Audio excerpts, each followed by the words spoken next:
ನಮಸ್ಕಾರ ದೇವ್ರು. ನಾವಿಂದು ನಮ್ಮ ಕೋಟೆನಾಡು ಚಿತ್ರದುರ್ಗಕ್ಕೆ ಬಂದಿದ್ದೇವೆ. ಯಾಕಪ್ಪ ಅಂದ್ರೆ ಚಿತ್ರದುರ್ಗದ ಹಿಂದೂ ಮಹಾಗಣಪತಿಯನ್ನ ನೋಡೋದಕ್ಕೆ. ಚಿತ್ರದುರ್ಗ ಅಂದ್ರೆ ಎಲ್ಲರಿಗೂ ನೆನಪಾಗೋದು ಕಲ್ಲಿನ ಕೋಟೆ ಅಂತ. ಆದ್ರೆ ಕಳೆದ 16 ವರ್ಷಗಳಿಂದ ಇಡೀ ದೇಶದ ಗಮನ ಸೆಳೆಯುತ್ತಿರುವುದು ಕೋಟೆನಾಡಿನ ಹಿಂದೂ ಮಹಾಗಣಪತಿಯ ಬೃಹತ್ ಶೋಭಾಯಾತ್ರೆ. ಬೃಹತ್ ಗಣೇಶನ ಶೋಭಾಯಾತ್ರೆ ಎಂದಾಗ ಮುಂಬೈ ನೆನಪಾಗುವುದು ಸಹಜ. ಆದರೆ ಕರ್ನಾಟಕದಲ್ಲಿ ಮುಂಬೈ ಗಣೇಶ ಶೋಭಾಯಾತ್ರೆಗಳನ್ನು ಮೀರಿಸುವಂತಹ ಗಣೇಶೋತ್ಸವ ನಡೆಯುವುದು ನಮ್ಮ ಚಿತ್ರದುರ್ಗದಲ್ಲಿ.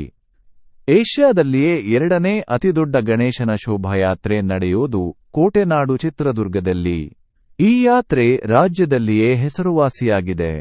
ಶೋಭಾಯಾತ್ರೆ ನಡೆಯುವ ದಿನ ಇಡೀ ಚಿತ್ರದುರ್ಗ ನಗರದ ಪ್ರಮುಖ ಬೀದಿಗಳು ಕೇಸರಿಮಯವಾಗಿರುತ್ತದೆ. ರಾಜ್ಯದ ಮೂಲೆ ಮೂಲೆಗಳಿಂದ ಯುವಕರು ಈ ಶೋಭಾಯಾತ್ರೆಯಲ್ಲಿ ಭಾಗವಹಿಸುತ್ತಾರೆ.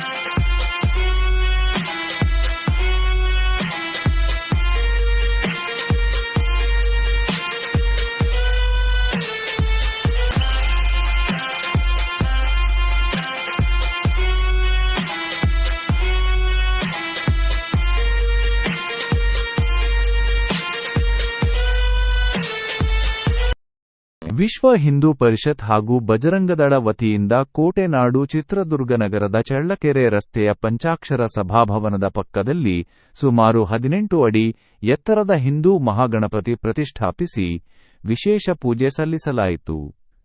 ಒಂದು ವಾರದ ಹಿಂದೆಯೇ ಬೃಹತ್ ಪೆಂಡಾಲ್ ನಿರ್ಮಾಣ ಮಾಡಲಾಗಿದ್ದು, ಮೈಸೂರು ಅರಮನೆಯಂತೆ ಹೋಲುವ ವೇದಿಕೆ ನಿರ್ಮಿಸಲಾಗಿದೆ. ಈ ವೇದಿಕೆಯ ದರ್ಬಾರ್ನಲ್ಲಿ ಶ್ರೀ ಗಣಪ ರಾರಾಜಿಸುತ್ತಿದ್ದಾನೆ. ಫುಲ್ ವಿಡಿಯೋ ನನ್ನ ಮಿಸ್ಟರ್ MRP ಯೂಟ್ಯೂಬ್ ಚಾನೆಲ್ನಲ್ಲಿದೆ.